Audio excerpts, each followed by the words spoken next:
In today's video, I'm going to teach you how to create form groups in DocuSign following our full 2025 guide. Whether you're working to streamline your document workflows or simply wanting to enhance your organization's digital signature processes, creating form groups in DocuSign is a crucial skill to master.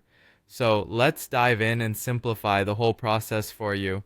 To kick things off, you'll want to head over to the DocuSign website. For this, open your web browser and type in the DocuSign URL or click any saved bookmark that's linked to it. After signing into your DocuSign account, notice the main interface. This is your workspace where all the magic happens. Next, look towards the top of the page and locate the Admin tab. Click on it. It may take a moment to load, but once it does, you are directed to the Admin dashboard. This is the central hub for all the administrative functionalities you can control within DocuSign. Now that you're in the admin dashboard, you want to focus your attention on the groups option. Click on it, and what you're doing here is moving into the section where you can manage and add new groups as needed. This function is especially helpful for teams that require specific workflows or related tasks tailored to certain roles and responsibilities.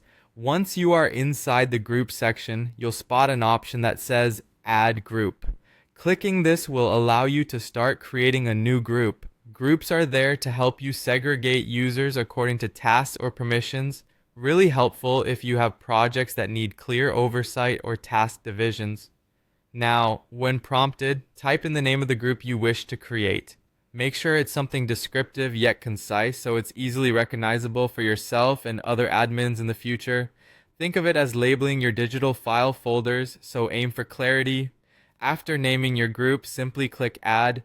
This will create your new group and take you to a section where you can manage it further, but the main action here is completing that initial setup. The next step is a critical one, assigning users to your freshly created group. Click on the Assign Users button, which will guide you to a list or interface where you can select individuals you want to include. This step ensures that everyone has access to the necessary documents or forms they need. Choose the desired users by checking the boxes next to their names. After selecting the users, finalize the process by clicking Assign. This officially adds them to your group and they are now part of the workflow you've created. And there you have it, a simple yet comprehensive way to create form groups in DocuSign. By organizing users into groups, you're making sure that everyone has the correct access and resources they need while keeping your digital documents streamlined and secure. Happy DocuSigning!